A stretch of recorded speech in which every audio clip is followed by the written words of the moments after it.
The Shadow Cabinet. Chapter 1. The Memo. Nairobi buzzed with its usual chaos. Matatus screeching through tight alleys, street hawkers shouting prices of mangoes and roasted maize, and the sharp smell of diesel hanging in the air.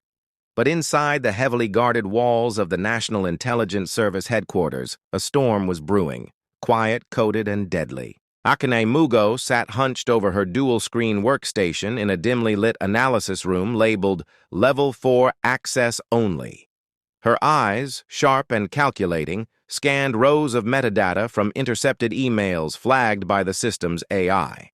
Most were harmless, disgruntled civil servants complaining about pay delays or businessmen bribing customs officers. But one file, File 267BZ, tagged Nightfall, caught her attention. Encrypted, buried under layers of anonymized IP addresses, transmitted from a high-level account deep within the Ministry of Defense, and curiously, sent not to any government contact, but to an offshore server in Belarus. She glanced at the clock, 02:36 a.m. It was past her shift, but something about this felt wrong.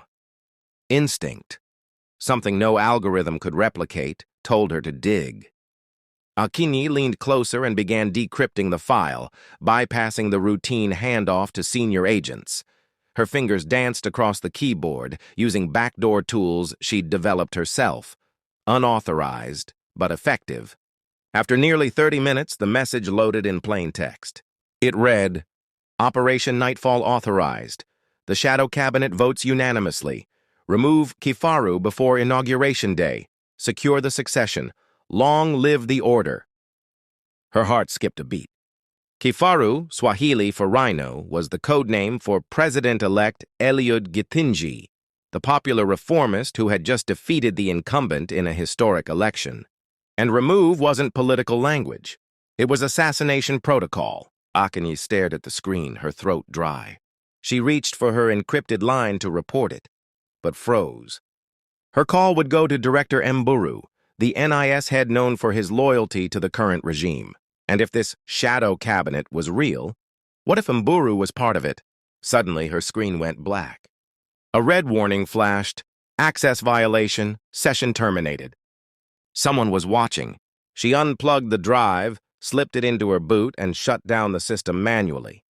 Her heart pounded. She needed to disappear, and fast, because whoever sent that memo would kill to keep it secret. The vanishing code. Rain poured as Akinyi stepped out of the NIS building under the cover of night. Her breath fogged in the cold Nairobi air. Every instinct told her not to go home. Her apartment would be the first place they searched. Instead, she headed to the city's outskirts, to Ruiru, where her former university roommate Joyce now ran a cyber cafe. It was the only safe place she could think of. By the time she arrived, the streets were almost deserted. She tapped lightly on the metal shutter. A moment later, Joyce opened it, eyes wide in surprise. Akinyi, it's 4 a.m. What's going on? I need your back room just for an hour. Joyce hesitated, then nodded. All right. But if this is one of your spy games? It's not a game, Joyce. Someone's planning to kill the president-elect. Joyce blinked. What? Akinyi stepped inside, locked the door, and pulled out the USB stick. She booted up an isolated system with no internet access and reloaded the decrypted file. But when the file opened, it was gone. Just one blank page with a blinking cursor. No, no, no, Akinyi whispered. She tried opening it with a hex editor. Nothing. Somehow, the file had been remotely wiped. Joyce watched her nervously. What exactly did you find? It was called Operation Nightfall, Akinyi said. It came from the Ministry of Defense. There's a group, the Shadow Cabinet. They're planning a political coup. They called for the removal of Kifaru. That means Githinji. Joyce gasped. But that's madness! The whole country just elected him! Akinyi leaned back in her chair, mind racing. I need proof. If I bring this forward without hard evidence, they'll call me crazy, or worse.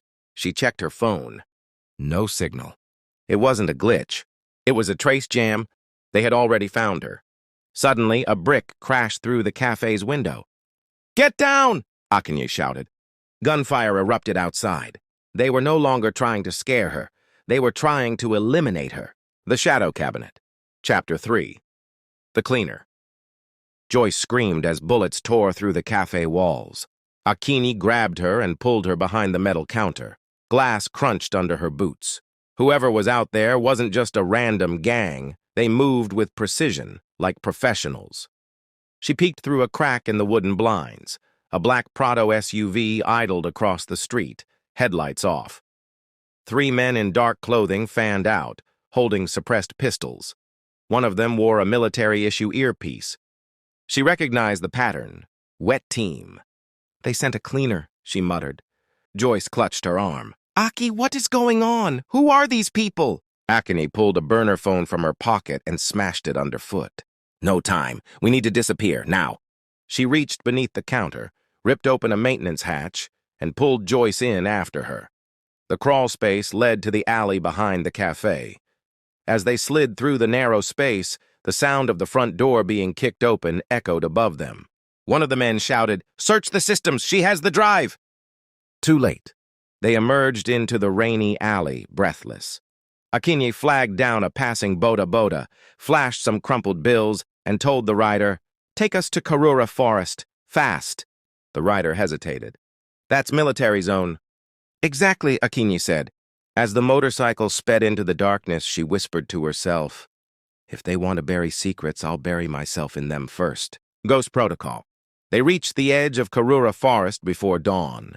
The sprawling reserve was often used by military units for jungle training, and deep inside it was an abandoned UN intelligence post, a relic from the post-election violence of 2007. Akini had discovered it during training. Few people even remembered it existed. Once inside, she sealed the steel doors and powered up the dusty solar panels. Joyce stared at her, eyes wide. "Do you always have secret bunkers lying around?" Akini smiled grimly. "Only on Thursdays."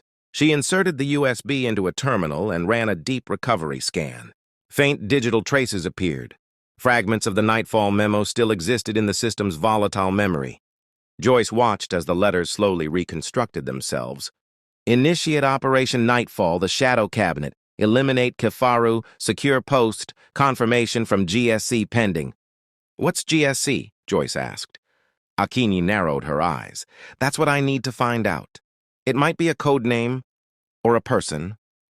She cross-referenced the acronym in old NIS black files. Only one result popped up. GSC, General Solomon Chibuso, retired, former Chief of General Staff, expelled quietly, disappeared from public life. Joyce gasped. "He's a ghost!" "No," Akini said. "He's the architect." Suddenly, the satellite monitor blinked red. The president's shadow. The entrance to President-elect Eliud Githinji's temporary campaign residence in Karen was barricaded with 2 layers of armed police and plainclothes security men. Akini and Joyce arrived in a battered saloon car, drenched and mud-splattered after crossing 2 forest trails and bribing their way through 3 illegal roadblocks. Akini stepped out, hands raised. "National Intelligence Service, Level 4 Analyst. I need immediate access to the President-elect." One of the guards raised a brow. "ID?" She handed over her encrypted badge, one she hadn't used in years, specifically meant for national emergencies. He examined it under a UV torch, looked at her face again, and then made a call. Within minutes, they were whisked inside. In a high-ceilinged conference room, Eliud Githinji stood in a navy blue robe, flanked by 2 intelligence officers. He was tall, wiry, and had the weary look of a man who hadn't slept in days. "You've caused quite a stir, Miss Mugo," he said. "Director Mburu says you've gone rogue and stole classified material." "I'd say the same about him," Akini replied coolly. "Sir, they're planning your assassination, and it's coming from within your own house." She placed the half-recovered memo on the table. Githinji read it once, then again, slower this time. His face darkened. "This is Solomon Chibuzo's style," he said. "He hated how I exposed the defense fund scandal. Swore I'd never live to be sworn in." Akini leaned in. "He didn't act alone. There's a whole shadow cabinet embedded in the ministry, the army, even your security detail. I suspect Director Mburu is involved." Githinji nodded solemnly. You have one task, Mugo. Smoke them out before Inauguration Day. I'll need full clearance, independent comms, and a Black Ops team I can trust.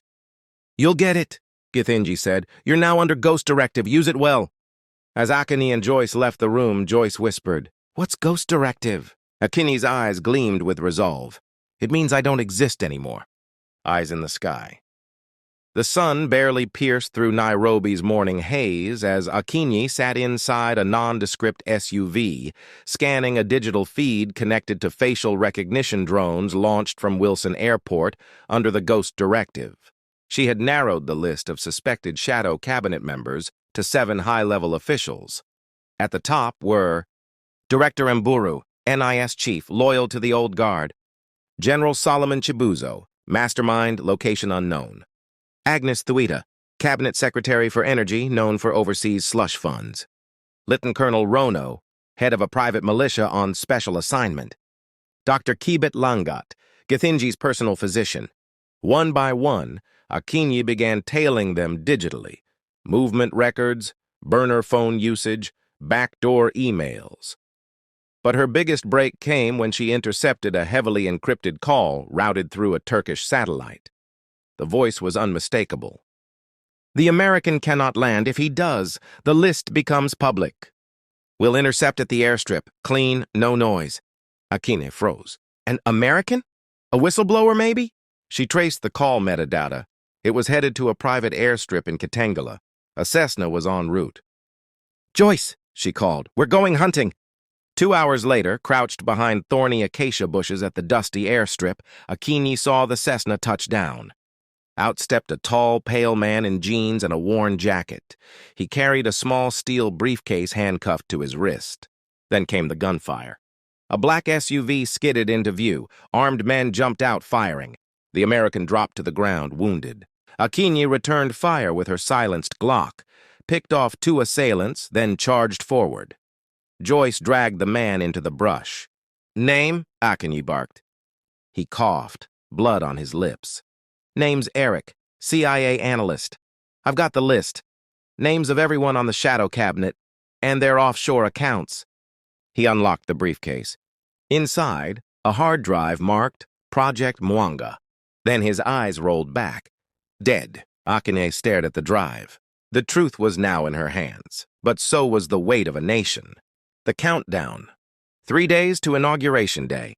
From an anonymous cybercafe in Gikambura, Akinyi and Joyce uploaded fragments of Project Mwanga to an encrypted dark web drop point known as Watuwazi, a whistleblower platform used by rogue journalists, exiled activists, and intelligence officers. But only partial uploads could go through. The files were massive, and any internet trace risked detection. "We have 72 hours to leak the rest before they bury us," Akinyi muttered. Joyce handed her coffee, eyes swollen from tears and fear. "What's the next move?" "We bait the king." Akinyi sent a simple message using the underground NIS ghost relay. To Shadow Cabinet Node 7. Subject: Kifaru package recovered. Delivery Uhuru Gardens, 24 hours, come alone. She encrypted it and routed it through old NIS dead zones. The message would reach General Solomon Chibuzo. Joyce looked at her. "You're going to meet him? Alone?" Akinyi zipped up a black tactical vest. "Not just meet him, I'm going to make him confess." The Garden of Ghosts. Uhuru Gardens, midnight. The wind howled across the deserted national monument. The shadows of war memorials loomed like silent judges. Akinyi stood alone by the flame of remembrance, a flash drive dangling from her neck. Every instinct screamed trap, but she needed Chibuzo's voice. With the right words, she could bring the shadow cabinet crashing down. A black Mercedes glided silently into the garden. Out stepped General Chibuzo, older now but still commanding, eyes sharp as razors. He clapped slowly. "You're bolder than I expected, Miss Mugo. You sent killers after me, after Githinji, after your own people." "They're not my people anymore," Chibuzo replied. "They're sheep. Githinji wants peace, but peace is weakness. Africa doesn't need reform, it needs order. My order." "You betrayed the country," Akinyi said. "No, I built the country. You're just too blind to see it." Akini tapped a button on her watch. A blinking red light activated. "Say that again," she said calmly. Chibuzo laughed. "What, you think you're recording me?" She smiled. "I already did." Snipers appeared from the garden's ridge. Githinji's Ghost Directive Unit, hidden, waiting.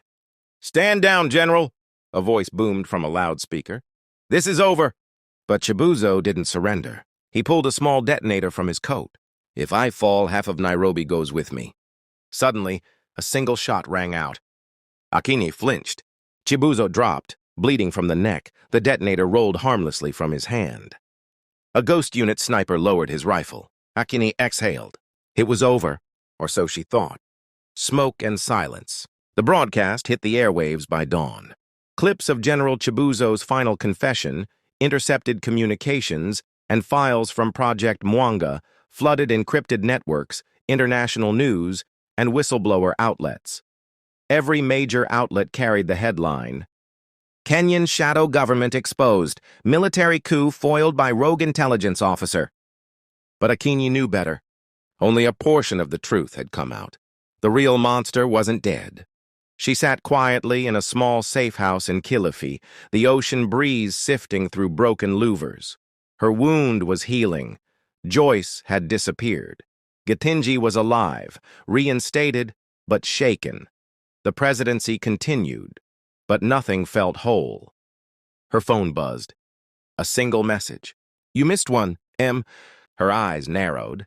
She plugged the last fragment of the drive into her old laptop, bypassing 3 layers of Ghost Directive encryption. A single video file popped open. It was Director Mburu, in a shadowy meeting room months ago. "Kill Chibuzo if he overreaches," he was saying. "We'll feed him to the wolves if it gets us leverage. I don't want control of Kenya. I want control of Africa." Akini's breath caught. "What about the others?" a voice asked off camera. "Let them think the coup failed. Then we push forward. Next stop, Nigeria." She slammed the laptop shut. The game wasn't over. The shadow cabinet was bigger than Kenya. It was continental. She stood up slowly, picking up her satchel, her gun, and the encrypted drive. Epilogue, Casablanca. Akini walked through the crowded streets of Casablanca in a faded blue hijab. At a small rooftop cafe, a woman in a suit waited with dark glasses and a French accent. "Miss Mugo," the woman said. "You're late." "I had a coup to crash," Akini replied. The woman slid over a black case. "Inside is everything we know. Agents in Abuja, military contacts in Kinshasa, and politicians on the payroll in Dakar. You sure you want to keep going?" Akini's voice was calm.